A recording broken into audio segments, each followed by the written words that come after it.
flu. You hear about it. They say we're suffering from one of the worst flu seasons in years.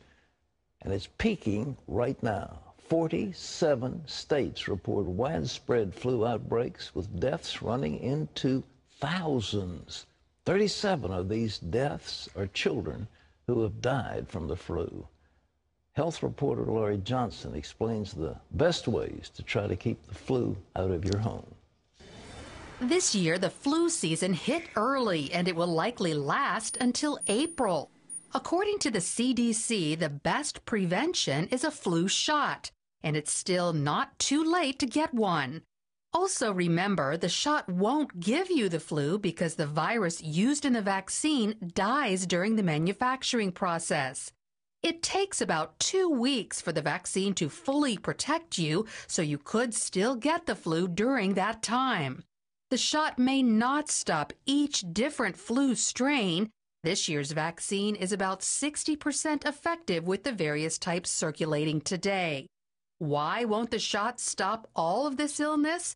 Well, the vaccine requires a long incubation process, so drug makers must predict which strains they need to prepare for months before the next flu season. But that's about to change. The FDA just approved a new vaccine that's much faster to make and therefore will be a better match. It's called Flublok. According to the FDA, Flublok promises faster startup of the vaccine in the event of a pandemic. Like traditional flu shots, however, it will only protect against 3 strains of the flu. But even that could be temporary, because scientists are working on another type of vaccine, not yet approved, that would offer almost total flu protection. What investigators have been doing over the last several years is to try and figure out how we can create a vaccine that would induce an immune response against influenza that would cross-protect against all of the different variants that could emerge, ones that drift a little bit from year to year, and those that dramatically change rarely every few times a century, as we see with pandemics. While doctors tout the vaccine as the best flu prevention, there are other ways. Topping that list, washing your hands. But you have to do it right. Get a good lather going and keep it going 20 seconds, about as long as it takes to sing the happy birthday song twice. Rinse really well and dry with a clean towel. If there's no soap and water handy, hand sanitizers are a good substitute. Just make sure it's at least 60% alcohol and rub till your hands are dry. But your hands aren't the only culprit. The flu virus can live on a hard surface for up to 2 days. So regularly disinfect all those things you might touch on a daily basis, like doorknobs, remote controls, refrigerator handles. Our bodies are designed to fight off viruses like the flu naturally. But the catch is you have to have a strong immune system. That requires discipline and remembering your do's and don'ts. Do get at least 8 hours of sleep, drink lots of water, eat nutritious foods, and take supplements including fish oil, vitamin C and D, and also try the natural antibiotic virgin coconut oil. 1 tablespoon in the morning and at night should do it. But the coconut oil tends to keep the bacteria down so that if you're assaulted with the virus, your immune system can concentrate on the virus. It doesn't have to concentrate on 27 other bacteria that you may have been exposed to that day. Don't eat food with a lot of sugar or trans fats. They can cause inflammation, which weakens your immune system. Stress will also do that, so keep it low with prayer and exercise. So avoid the flu by getting the vaccine, keeping yourself and your environment clean and your body strong. Laurie's with us, and as needless to say, she is pushing coconut oil, the elixir of life. The miracle cure. I'm going to include coconut oil in every story that I do from now on, no matter what the topic. That's right. I broke my leg. Coconut oil. All right. All right. Laurie, what is influenza. You know, what's the difference between that and a cold or Great bronchitis question. or something? Influenza is a virus, and it attacks your respiratory system. Okay. So you know you have the flu if, well, this is a medical terminology, but you feel like you've been hit by a truck. Yeah, that's medical term. It hits hard, and it hits fast. And like I said, since it's respiratory, you have the coughing, the sore throat, the congestion, and a lot of people would say, hey, wait a second, that sounds like the common cold, and the common cold isn't so bad. That's true. The symptoms are the same, but with the flu, they're a lot more severe and they last longer. Well, this stuff seems to go away, and then it's very tenacious. It wants to come back. Right, and now that's a real big warning sign.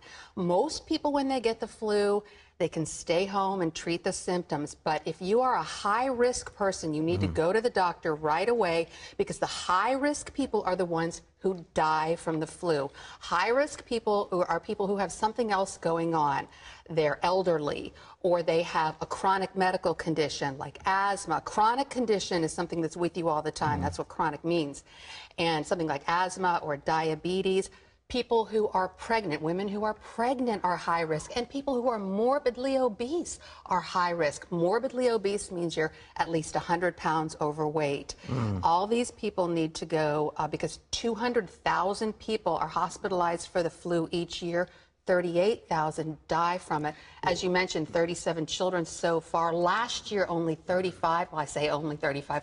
Last year, 35 children died from it. This year, 37. We still have 8 weeks to go.